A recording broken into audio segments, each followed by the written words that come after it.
Hai semua, aku Ima, aku co-founder dan CMO dari Magi Farm. Nama saya Soma, saya adalah co-founder dan CEO dari Magi Farm.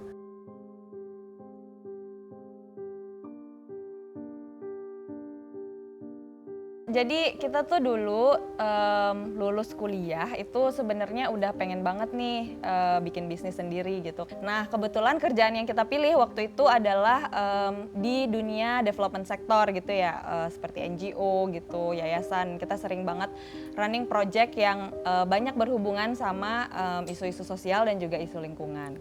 Nah dari sini kita jadi banyak banget belajar gitu ya kalau ternyata Bali sendiri itu banyak banget nih punya challenge-challenge terkait dengan lingkungan dan juga sosial. Salah satunya kalau di lingkungan itu salah satunya adalah waste issue, waste problem. Kalau yang kita tahu waste problem itu mungkin ini nggak cuma di Bali tapi di Indonesia secara keseluruhan gitu ya.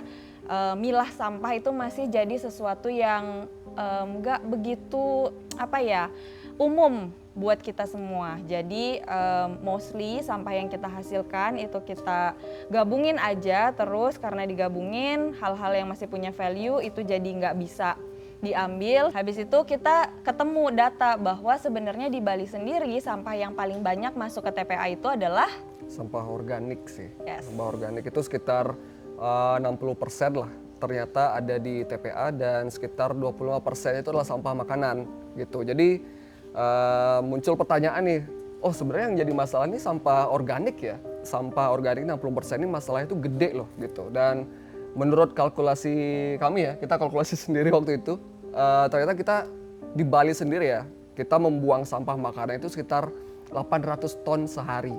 Itu di tahun 2024. Itu data dari DLH ya, Kementerian LH, dan kita coba kalkulasi sendiri gitu. Jadi 800 ton tuh banyak banget sih, 800 ton sehari ya. Itu kalau kita kalkulasikan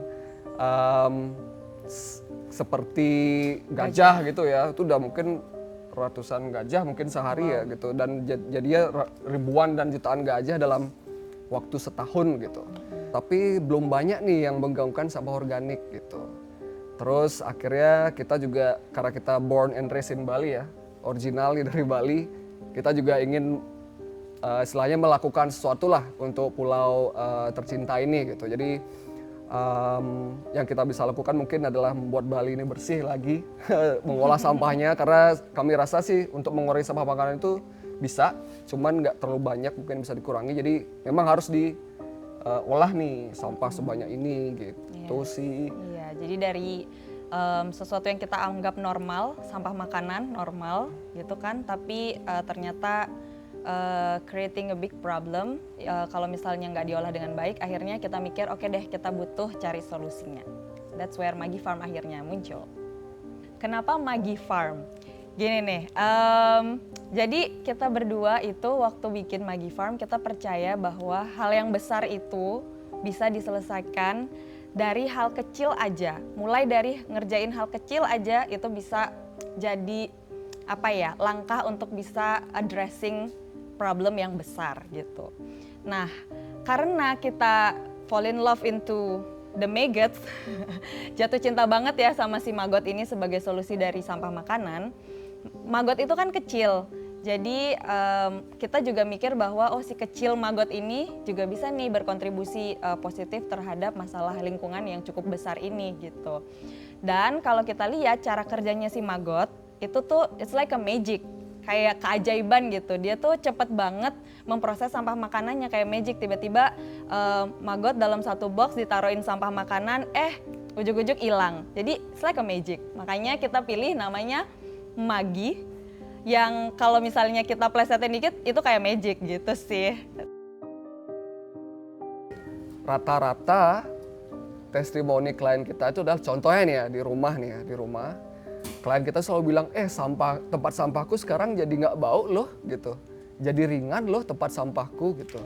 Itu satu hal kecil yang ternyata tuh berdampak banget ya buat ibu di rumah, bapak di rumah gitu. Tempat sampah nggak bau aja, itu hal yang sangat-sangat seneng banget tuh kita dengerin small things, small testimonials yang saya yakin pasti itu dirasakan oleh banyak orang gitu. Hotel pun juga demikian, bisnis ya, kita bicara bisnis pun juga mereka jadinya apa ya, selain awareness-nya meningkat ya karena mereka tahu oh sampahku hilang loh ini, sampahku hilang, sampah makananku hilang, sisa makanan breakfastku dimakan maggot itu hilang.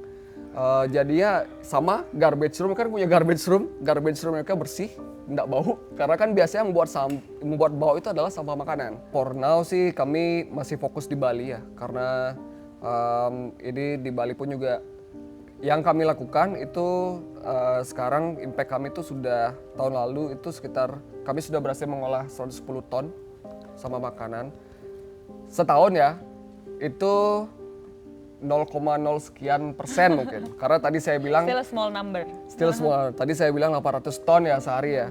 Kalau sekarang sih di Bali memang kami masih fokus di tourism ya. Dimana karena tourism ini besar banget dampaknya buat Bali dari segi revenue iya, dari segi dampak lingkungan juga pasti iya gitu. Jadi ketika kami Maggie Farm bisa berdampak positif di tourism industry ini dari segi pengolahan sampah, pastinya kita mau fokus di sana dulu nih. Menurut kami untuk bisa ngegedein si impactnya ini lagi, desentralisasi yang dimaksud itu adalah dengan bekerja sama dengan desa-desa sekitar. Di Bali kan banyak ada desa, banyak ada banjar, dan di setiap desa atau banjar punya tempat pengolahan sampahnya masing-masing gitu kan.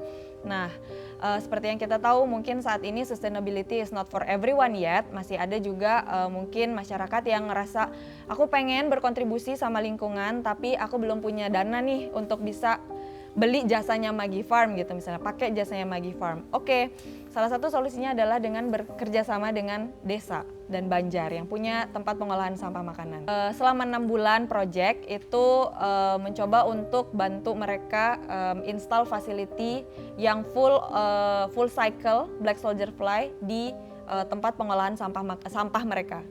Jadi kayak kami mencoba membantu mereka untuk bangun tempat pengolahan sampah makanan di tempat pengolahan sampah TPS 3R yang ada di desa Kertalangu.